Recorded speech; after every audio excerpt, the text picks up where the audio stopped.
think that's working. Greetings all. It's been a long time. Dare I say it's been about a year. I've been a very naughty boy. Not made any videos in a long time. I achieved my goal of making 5 videos and then I just kind of stopped. But I'm on my way. Pick up my kid, but early in the week. So I make a video once again. Quality of message over quality of recording. Yeah, lots gone on. I've had a son. He's now 6 months old, healthy and strong, doing really good. Business is doing really well. Made a lot of changes, but it's made me very busy. Planning for BSides Cape Town is well underway. I'm not running this year, which I think is a good thing. I'm helping with a few bits and bobs. What else? Flowers are in bloom in Darling. I'm healthy, I'm strong. But yeah, lots been going on. So what I want to talk about today, I actually thought, I keep having these things that I learn during calls with candidates, and I hope to God I've got audio on this. Keep having these things I get with candidates, and then I'm like, oh man, I should make a note of this and talk about it. So I'm gonna try get through some of them. I think the critical one I want to focus on today, which is something that recently occurred to me. Once again, I don't have a gimbal stabilized camera. It's gonna come, microphone's gonna come, all the good things. But it recently occurred to me. Typically when I interview candidates or do a clearing call with candidates, it is based on an application they've made for a job that I'm hiring for, which means there invariably is a job description behind that job. And that job description is based on the client's requirements and mine, or our, as in Redherd's, what do you call it when lawyers perceive something? Interpretation of what the client's requirements are. So when you get into that interview with myself or with my customer, or with anything, you applied for a job with a company and you get an interview with them, don't you think it's fair to assume that the subject of your interview is going to be about you? Yes, your background, yes, but a culture fit, sure. But on the technical side, it's fair to assume you're going to get a lot of questions that are related to the job description, because the job description is the soft skills and the technical requirements for that job with a company. So if you apply for a job as a C# developer with a company, when you get to that interview, they are not going to interview you for your ability in financial management. They're not going to interview you as a bookkeeper. They're going to interview you as a C# developer. So what does that mean? Oh, very simple. Job description is your ultimate cheat sheet. When you were back in school and you thought, yes, if there was a way I could know the answers to this exam, I'd probably bring it in. Now, the cool thing with the professional world with job interviews, about 90% of the questions that are going to be in the paper, the ones that your teacher goes, I really want you all to pay attention to this question. It's fair to assume about 80% to 90% of the JD, or 90% of the interview, is going to be based on the JD. The JD in relation to your resume. So, if you're applying for a security engineering job, heavy focus on Microsoft security stack, AD, Azure Active Directory, Intune, Entra ID, Sentinel, Defender for Endpoint, Defender Enterprise, S2, S3 type level, Office 365 stacks, it's fair to assume we're going to ask you about that. You're not, I don't know how to say it better, you're not going to apply for a job as a a Palo Alto security engineer, certified Palo Alto security engineering job, and when you get on the call, they're going to ask you questions about CrowdStrike because you didn't apply for a CrowdStrike job. If they ask you questions about something completely unrelated, they probably got the interviews mixed up, or their preparation was just not decent. So, well, what is this? What is the value of this to you? Well, obviously, it means you can take the job description and break it down and think about the kind of questions the company might ask. But, you might tell me, well, Charlie, I'm not a recruiter. How am I going to know exactly what questions they're going to ask based on the job description? Like, I hear you and also don't hear you, because I think a bit of prep goes a long way. But you could take the job description, pump it through Gemini, ChatGPT, Claude, whoever, and say, hey, I've applied for this job based on this job description below. What are some questions I might get asked in my interview? Now, this is purely to prep you for the technical aspects of the interview.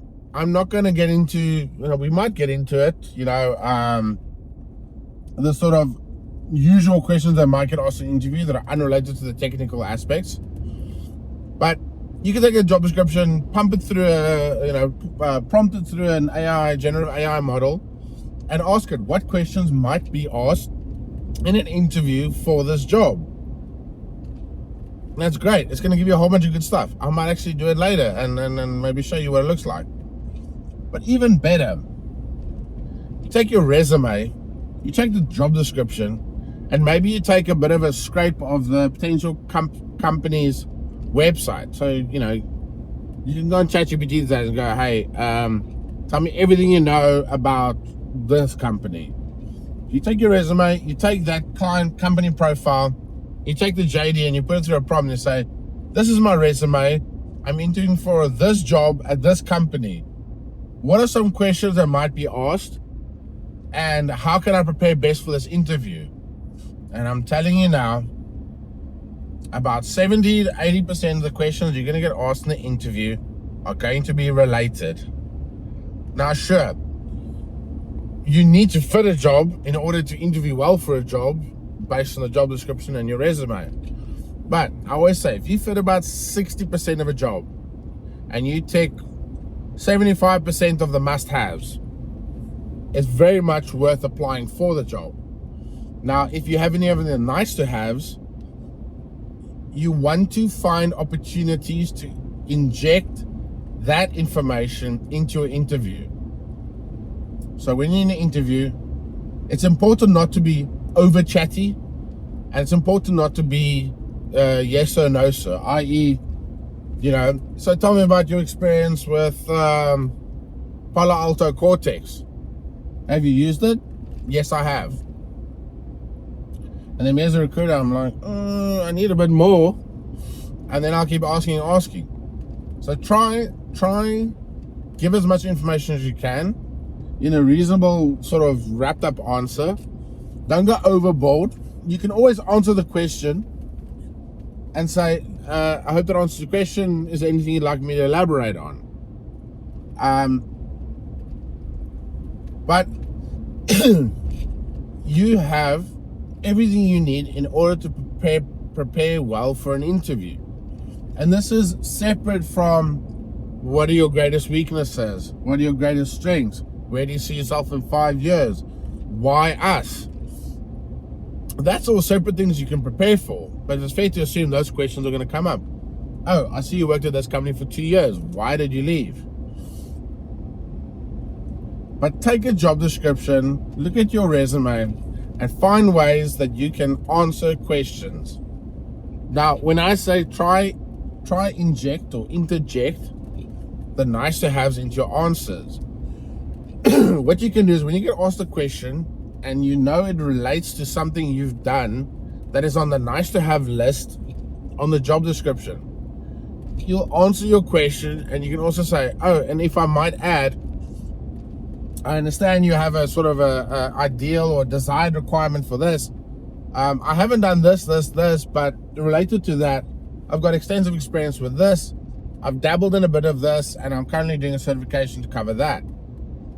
So what the client is hearing is, oh, this person knows, they've got experience, and they've done the thing we need them to do, but they've also got some form of experience in the thing we'd really like them to have known. Like, so many people miss out on that. And then when I go through a resume, then I find these little tidbits on there, and I'm like, bro, why did you not mention this? This is of great value for my client. If you look at the job description, you see there where it says nice to have, you see that thing where we're looking for people that maybe have done VAPT or run, a nucleus instance or whatever. Like, you need to find opportunities to add that. Like, I could talk about this forever, but the fact is, you can prepare so well for an interview on the technical side by preparing based on the job description and your resume. The other things you can think about, like, that was my main point, but like some additionals. When you get on an interview, it's fair to assume you're going to get asked. I'm going to try that again. Let me just cross this road before I kill us all.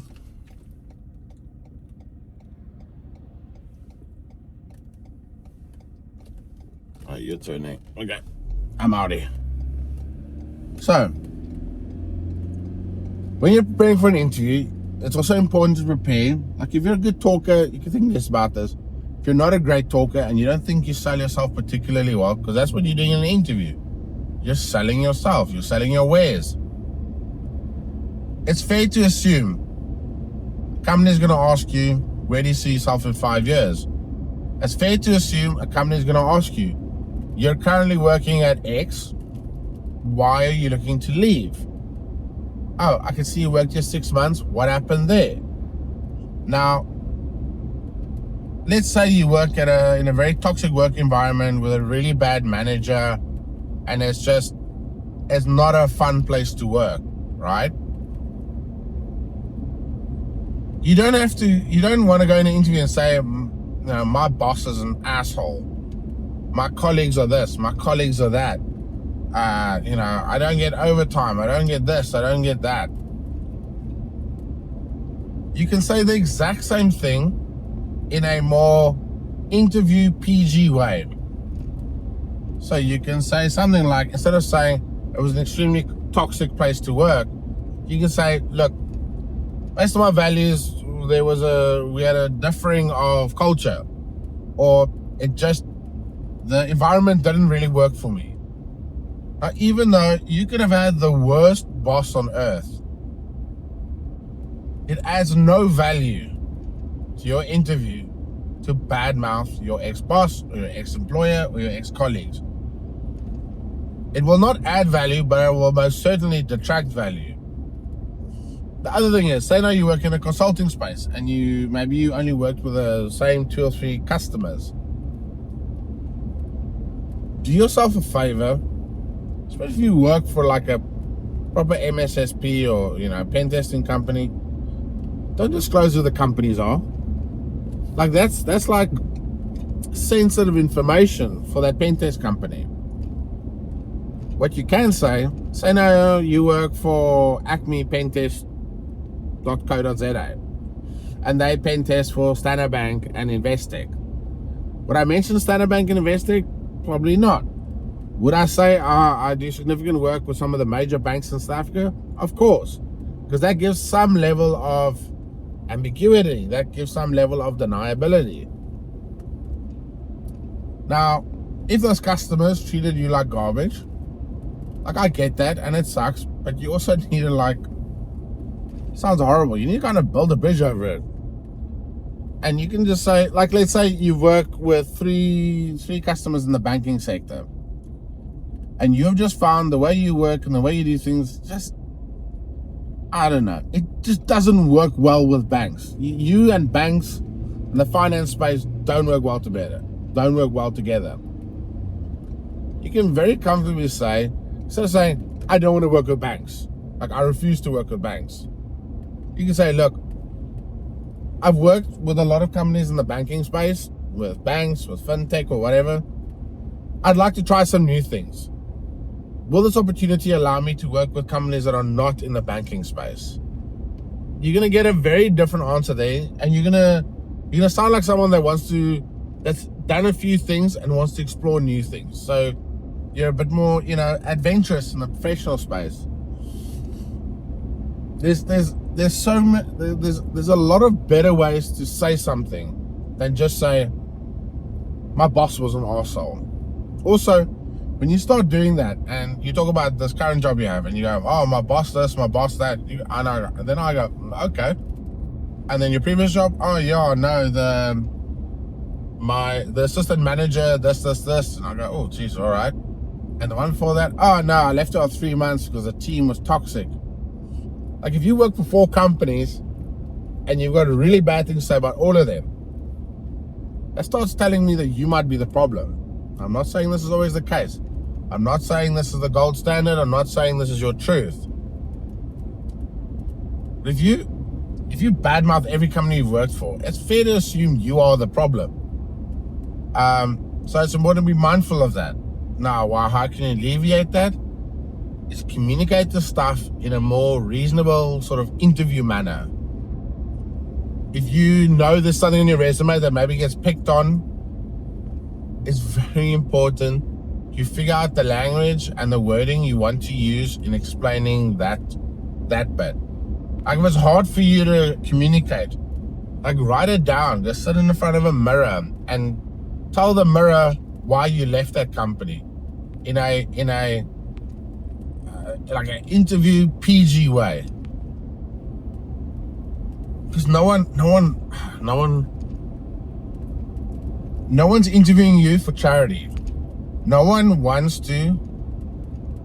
A lot of people are out there to help, and they don't mind helping and supporting their candidates and their employees, like most good companies do. What no one really wants to do is take you on if they think from day one you're going to be a drama. Now, I know that's a horrible thing to say, but think about it. Think about you running your own company. Would you want to hire people that have a myriad of issues, that have bad talk to previous employers, and you just know in your gut they're going to be a problem? Like, of course you don't. So don't bring your problems to the table. Another one I want to elaborate on is swearing. Like, I'll be honest, I have my own issues with it. I swear sometimes in an interview when I'm getting too comfortable. But you've got to do your best not to swear. And if you really accidentally, something slips, if you don't slip something top shelf, just apologize. Say, look, I'm really sorry for using that language. It's not typically me, but I feel very strongly about this, and I'm a very passionate person. That's pretty important. Now, I actually forgot to mention that part of the reason I'm doing this video is I actually finally got a new phone. I'm using the selfie camera, which I think is far better than my rear camera on my dying iPhone 12, but I think it's working pretty well. Now,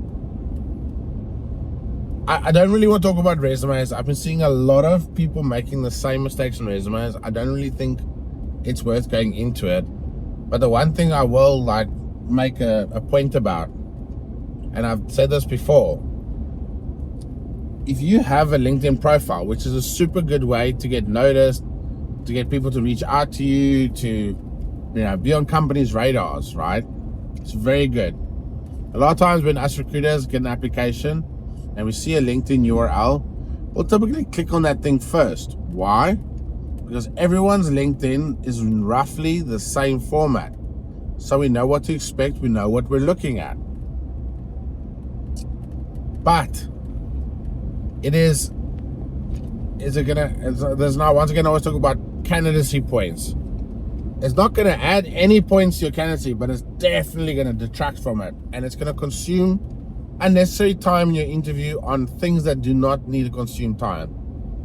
You need to make sure your resume matches your LinkedIn. If it doesn't, turn your public-facing LinkedIn off. You have to make sure your dates line. Now, if your dates are off by a month or two or whatever, not a big problem. But if your dates are wildly off, then I need to stop what I'm doing and I need to go through job by job, date by date, month and year, month and year, month and year. So I can calculate your tenure. So I can calculate if you moved on. So I can ask the right questions. Because I've had a lot of people recently, they have stuff on their LinkedIn that's not on their resume. They have stuff on their resume that's not on their LinkedIn. And it overlaps with things that I know are truth.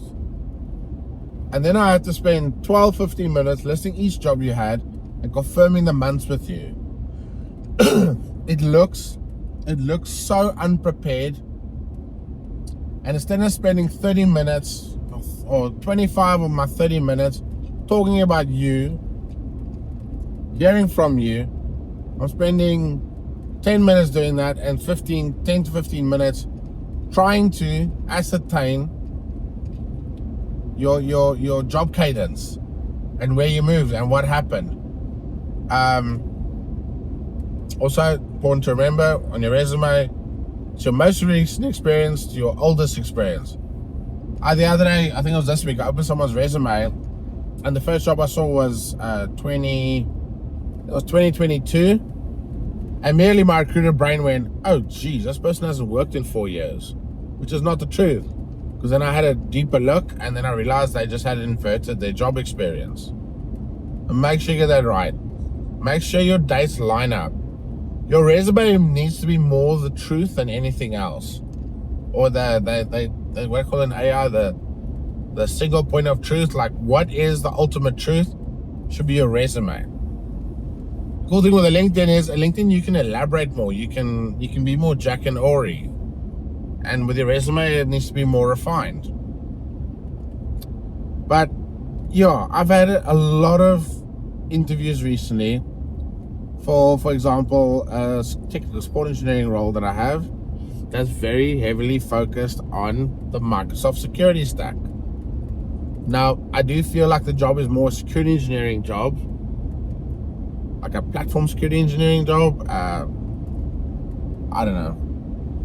Than a traditional support engineering role, i.e. like help desk. And I let the person tell me, their career story. How do where do they start? Where are they now? Blah, blah, blah. And then they talk too, and I try, and they don't do the thing I need them to do. I try to steer them in that direction, and half the time it fails. If you're interviewing for a job that is heavily required on the Microsoft security stack, do me and yourself a favor. When you're going through your jobs, if you touch the Microsoft stack, if you touch the Microsoft security stack, the cloud stuff, you need to make sure you mention it. I've had a few interviews now where I try steer, and when the person's told me their whole spiel in, let's call it 8 minutes, 10 minutes, and they've got it all over the resume: Microsoft, Azure, Active Directory, Entra ID, Intune, all this stuff. And I go to the end and I go, right, as you might remember from this job description, I don't remember the job description, this role is very focused on Microsoft security stack. Have you got experience working with the stack? Oh yeah, plenty, this and that and this and that. And then I'm like, I get confused almost, and I'm like, why didn't you mention this in all the other things you did? Because what it now feels like the way I look at it from a recruiter perspective, having done this for 9 years, is if I tell you to tell me about your job, touching on the key technical points, and you don't mention the main thing I'm looking for, but then afterwards you confirm to me that you did do the thing that I need you to do, and you add it as an afterthought, that tells me, oh, this person was focused on all the things they told me, but this thing I really needed them to do was like a secondary part of their job. It was a lesser part of it.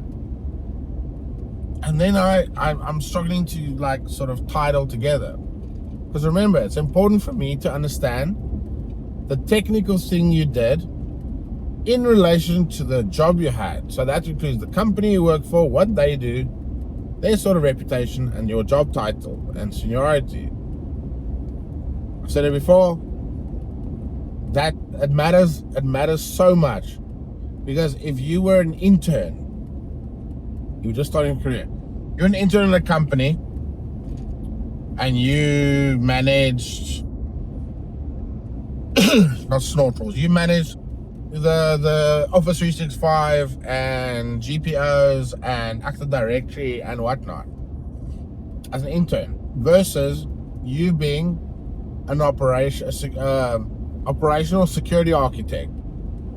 It's fair to assume, as an operations security architect, you did a whole bunch more in-depth, complex things than when you're an intern. That's why it's important for us to understand the technical thing you've done, the thing you've delivered, in the context of the job you have. A lot of people do on their resume, they include all this technical stuff, but when you go to the bullet points on their job, there is nothing in there that's related to the technicals.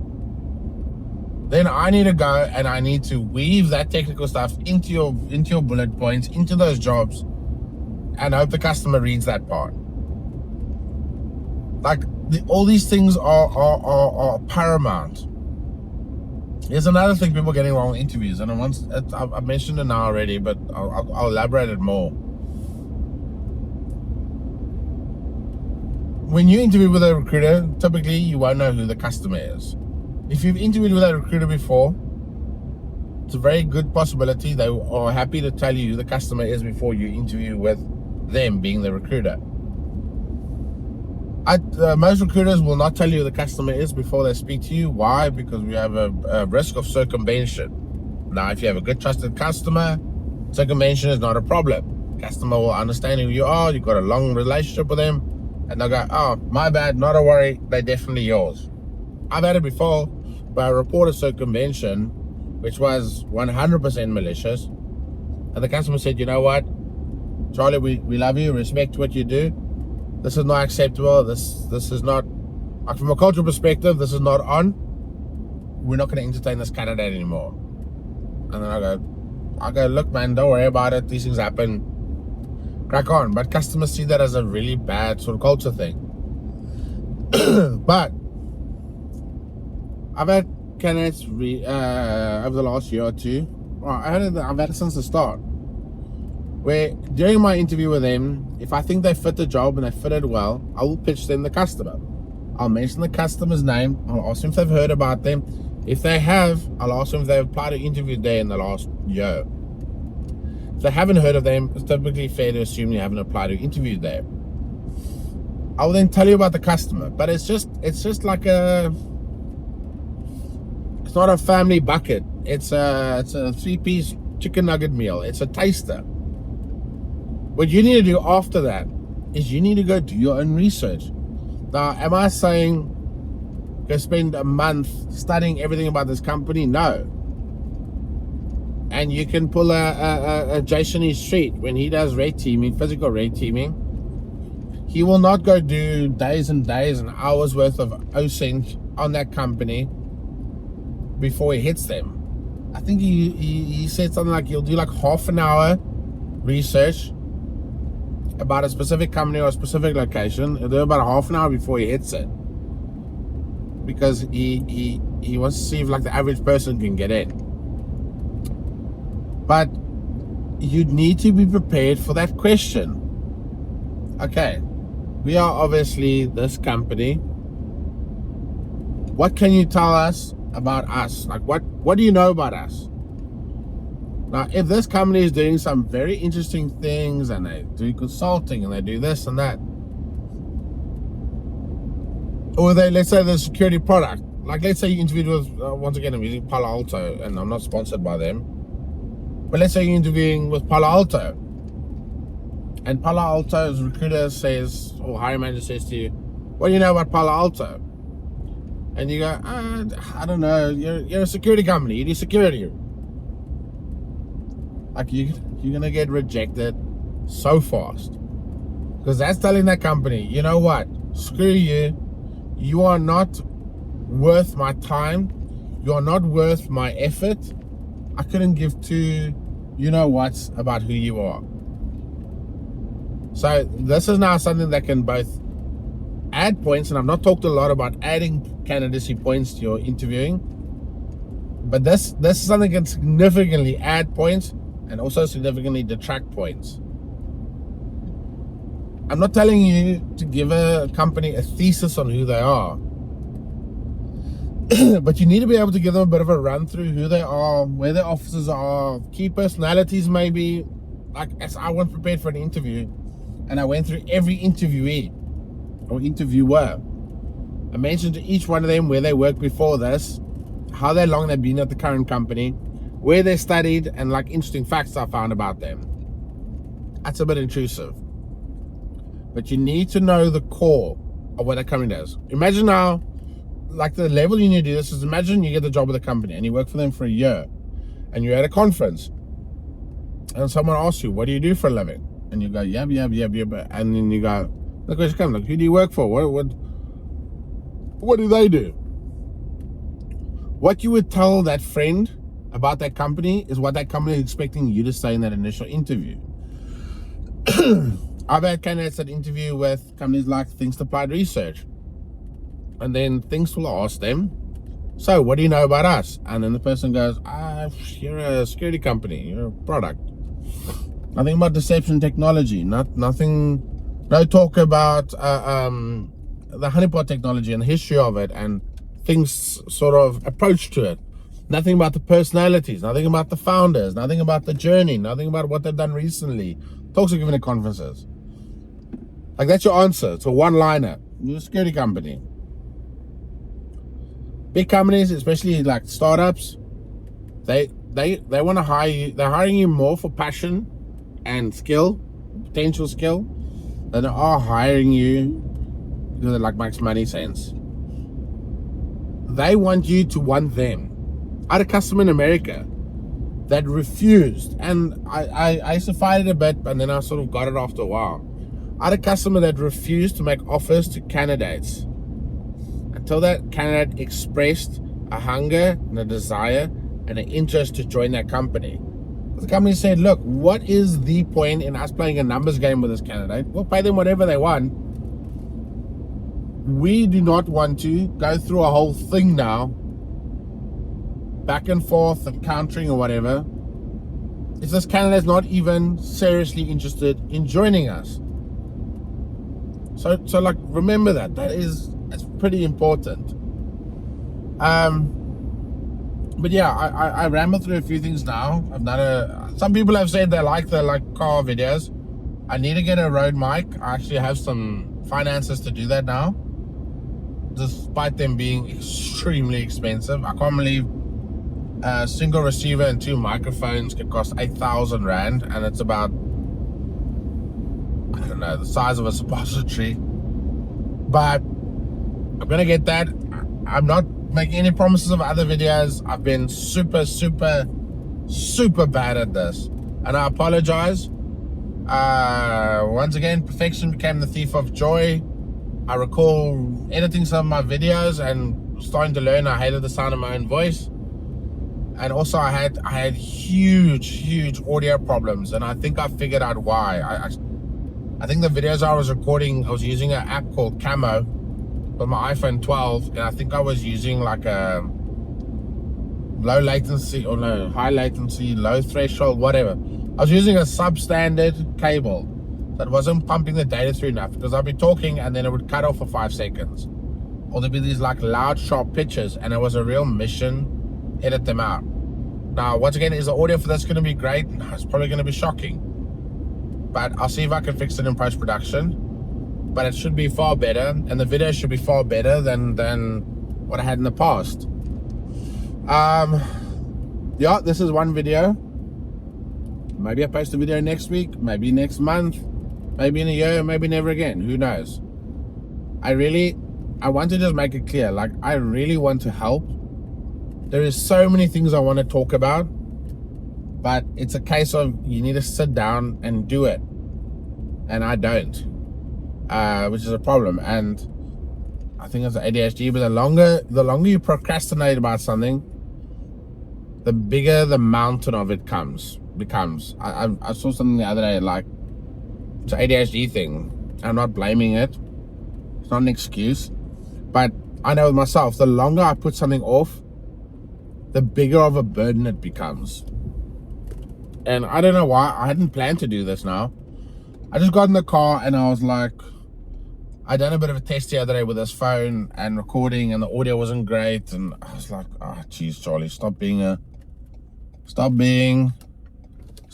idiot. You can go. Stop being an idiot and just record the damn thing. And here we are.